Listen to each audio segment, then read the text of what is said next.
HAM adalah hak yang dimiliki semua manusia hanya karena semata-mata mereka manusia. Menarik nih.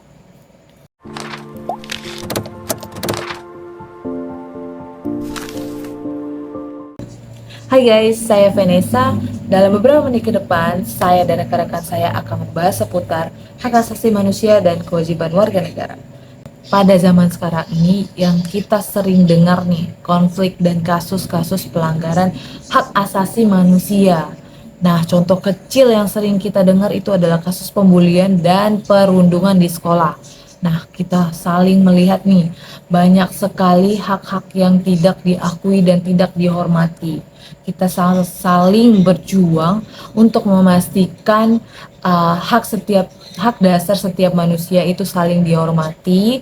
Nah, itu adalah peran kita atau tugas kita yang tidak pernah selesai.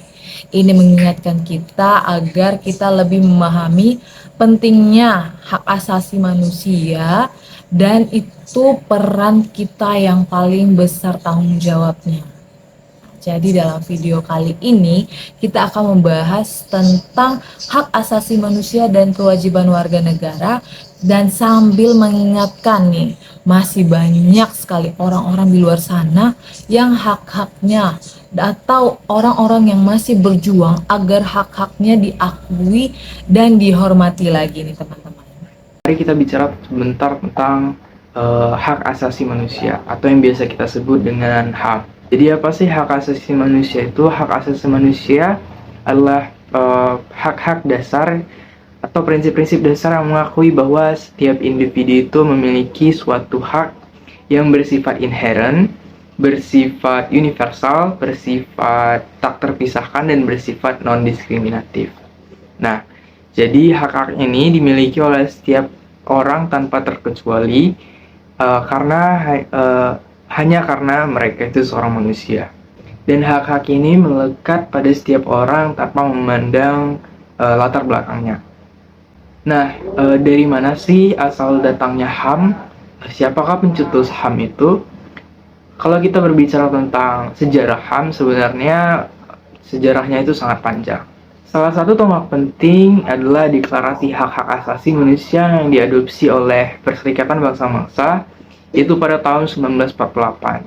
Nah, deklarasi ini berisi seperangkat hak dasar yang harus dihormati oleh semua negara di seluruh dunia.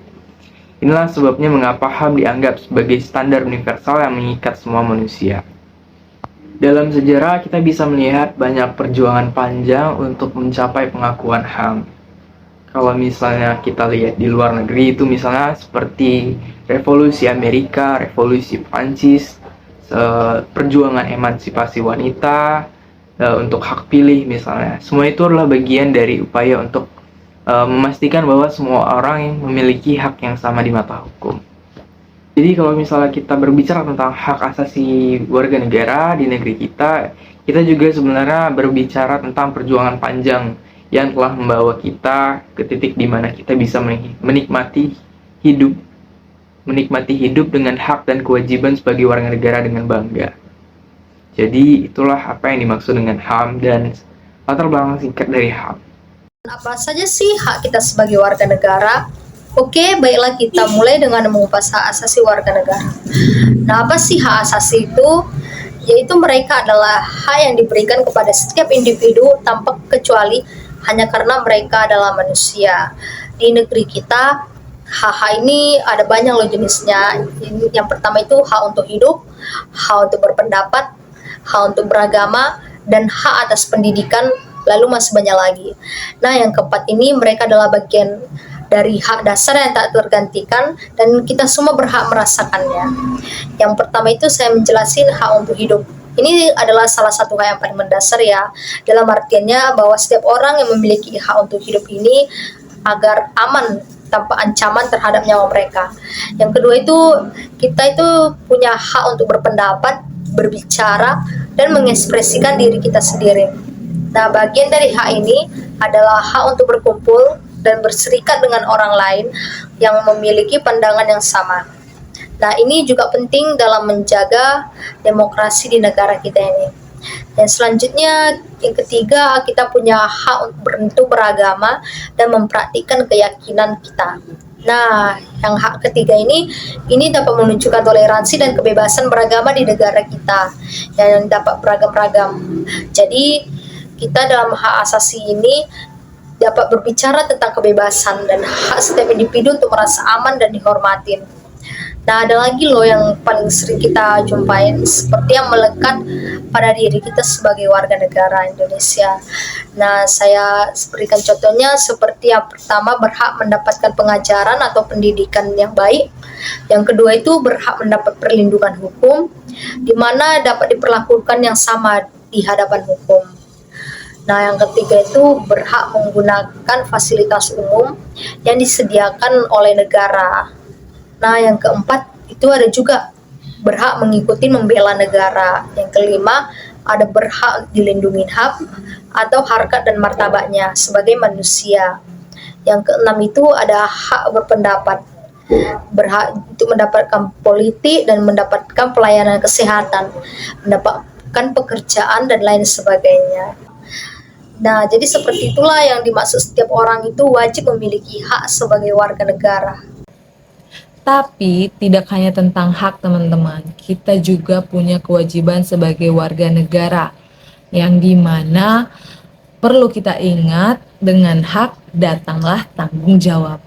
Nah, itu adalah salah satu prinsip utama dalam menjaga keseimbangan masyarakat kita. Salah satu kewajiban kita paling penting itu adalah memberikan hak pilih kita dalam pemilihan umum. Nah, kita berpartisipasi untuk memilih pemimpin dan menentukan arah negara kita. Jadi, jangan lupa nyoblos ya. Nah, ada juga yang namanya kewajiban kita membayar pajak. Nah, pajak ini digunakan pemerintah untuk membiayai semua program pemerintah, misalnya program pendidikan, program kesehatan, dan infrastruktur.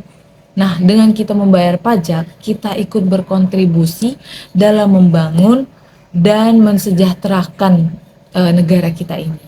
Nah, sekarang yang paling penting untuk dipahami bahwa hak dan kewajiban itu nggak bisa berdiri sendiri. Jadi mereka itu saling terkait satu sama lain.